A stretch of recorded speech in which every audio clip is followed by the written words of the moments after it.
Continuing on Proverbs 3 verse 9 and 10,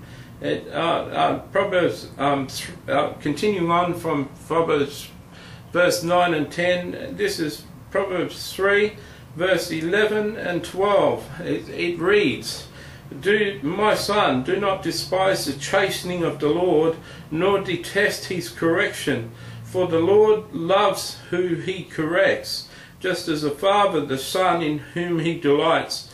Now, this isn't a popular subject, neither is tithing that I just preached on. The chastening of the Lord is not something that the New Testament believer believes in. It doesn't believe in a God that will chasten, a God that will discipline the people that he loves. But it says, My son, do not despise the chastening of the Lord. Now, what is despise? Despise is something that you don't like, something you take exception to. When there's a person that you despise, you go out of your way not to deal with that person. And when you deal with them, they certainly know that you don't like them. And despising the chastening of the Lord is letting the Lord know that you don't like him. Letting the Lord know that you do not like his chastening. Letting the Lord know in your tears and in your crying and in your prayers that you do not enjoy this life. You do not enjoy what's going on. And Father, can you take this away from me? Now it says in Scripture that gold is purified in the furnace 7 times. And pure gold is heated up, and then they take a spoon, they take something to it, and they take all the impurities off the top. They all boil to the surface. And so when gold is purified, they take a whole lot of impurities from the surface. Then they let it cool, and then they boil it again, and the impurities come up to the top again, and they do that 7 times to get pure gold. And God does the same thing in our lives. He turns the heat up in our lives. He turns the pressure and the trouble up in our lives. He chastens those he loves.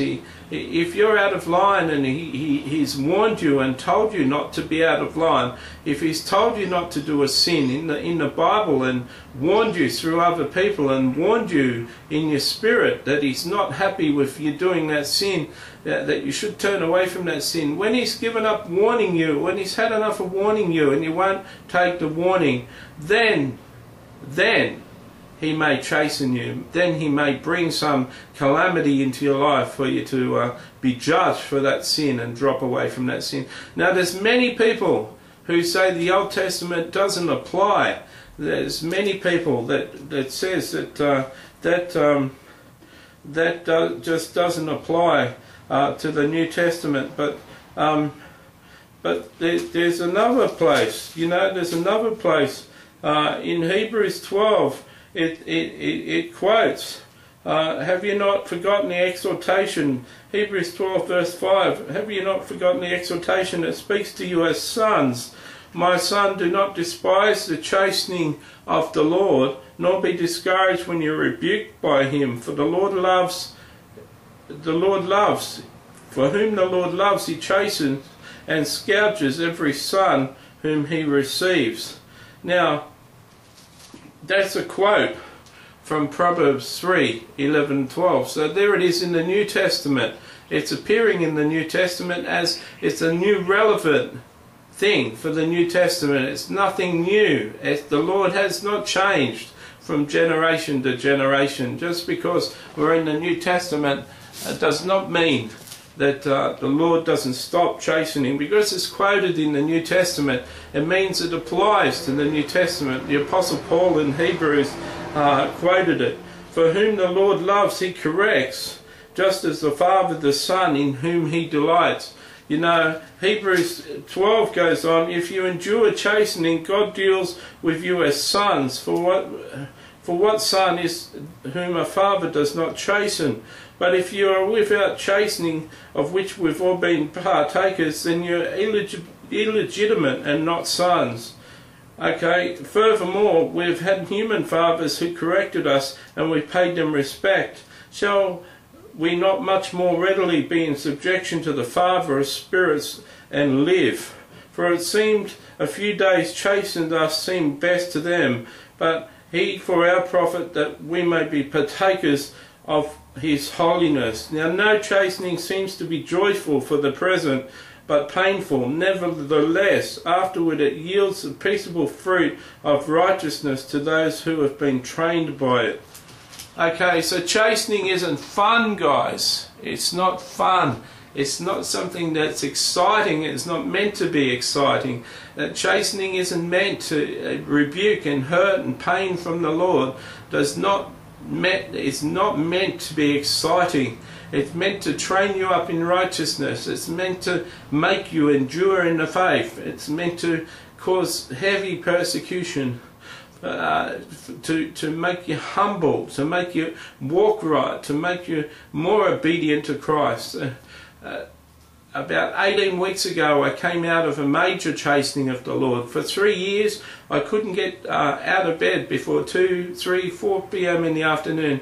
No matter when I went to bed, at 9 p.m. at night, 11 p.m. at night, didn't matter. I woke up at 9 o'clock too tired, woke up at 12 too tired, went back to sleep, woke up at 2 or 3, woke up really tired and really depressed. The only way I could beat this for 3 years is to stay up all night and stay up all the next day and stay up all the next night. And as a manic depressive I could do that and do that naturally, and I'd get high and it'd call my mental health into question and cause all sorts of stuff. But that's the only way I could fight this sleeping in and this depression. I prayed and I prayed and I prayed, and I would not be released from it. And the Lord finally told me that He's allowing it in my life to develop endurance into my life. 3 years ago, if you read my articles from 3 years ago, I had a lot of pride in me. I was very proud as a young prophet. And through the chastening of the Lord, those 3 years of absolute torture, things got better, and I got better, and I've become a better person, and I certainly had more endurance. So that's an example of chastening of the Lord. It's something I couldn't stop. It's something that went on, and it was painful, and it was painful, and it was painful. Every week in the worship service at church, I used to weep and I used to cry. It used to be only 1 or 2 songs praising the Lord, and the rest I'd be weeping. Have you been through a time like that? Are you going through a time like that? It's because the Son delights in you, the Father delights in you as a son or a daughter of His. The fact that you're being chastening means that the Lord loves you, that you truly are the Lord's. You truly are His son. You're a true son and you're a true daughter if the Lord's taken the time to chasten you. And just like gold, you're being purified in a furnace. He's bringing out the best parts of your character. And isn't it true? Isn't it true that the best parts of you come out under affliction? Isn't it true that the best things are always free, and the best parts of our quality shine when we're under pressure? When we're under pressure, we draw closer to the Lord. When things are going fine, we don't seem to draw as close to the Lord, but when we're under pressure, we draw closer to the Lord. The more we weep, the more we cry, the closer we draw to the Lord. He's our only hope. He's our only salvation. The Lord will allow chastening in your life to test you, to challenge you, to make you grow. And it's good there for your good. It's not there for your bad. Certainly Satan will cause trouble in your life, and Satan can even be used, like in the book of Job, to chasten you. The Lord can even use attacks from Satan to chasten you. But behind all of it, the Lord is responsible. Romans 8:28 stands, and it says all things work together for good for those who love God and who are called according to His purpose. That means all the good and the bad that's happening to you, all the chastening is working out for the Lord's good. I hope that you've been encouraged by this. If you're going through a hard time, I hope that this has encouraged you and made you feel better. Be sure to check out more of my videos on my video channel. Be sure to check out my website, personalprophecyfree.net. Type in personal prophecy into Google and you'll find my website, the first hit. Come and visit me, write me an email, post a comment on this video. See you later.